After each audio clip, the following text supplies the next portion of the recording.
I'm Kaelan Deese, and this is my year in review.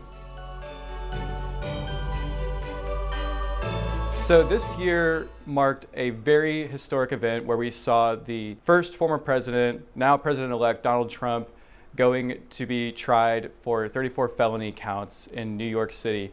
It was a very iconic setting, I felt like, for this trial, not just because it's the Big Apple, but because it's also where Trump himself got his origins. And I thought that it was just, going to be such an interesting, amalgamation of this history, but also the stakes of him trying to run for president, while not only facing this case, but 3 other cases as well along the way. So my experience covering this trial was very interesting because there were a few times whenever I showed up for this trial earlier on. It was about a 6-week period, but then I showed up for the full week of the end of the trial, which was something really that was just quite chaotic the whole time. There were people every day outside in the park waiting for a verdict to happen, waiting to find out if Trump's going to be found guilty or innocent. Spoiler alert, he was found guilty. But obviously we are waiting to see still if that case is going to if the verdict's even going to be upheld.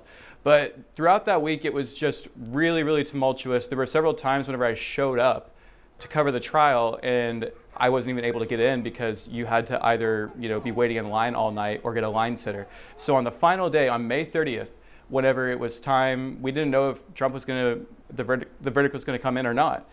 I got up around like 3 in the morning and I waited out in the rain and I made sure that I could get in to find out what the jury had in store that day. And sure enough, they came back with the guilty verdict. Now, the next day, it was even more crazy because that was whenever Trump did his whole speech, sort of like his defense against the verdict, and he gave a speech at Trump Tower. There were so many people outside that day, so many supporters and fans. It was a juxtaposition from the foes and the detractors who were outside the courthouse to all the fans who were outside of Trump Tower that day. And it was really interesting to see all the people who were there in support of him, saying that the jury got it wrong in their opinion. And ultimately, it was a really viral moment. I mean, I think that seeing everything outside the tower that day kind of gave people a window or a picture into the next several months that were about to unfold.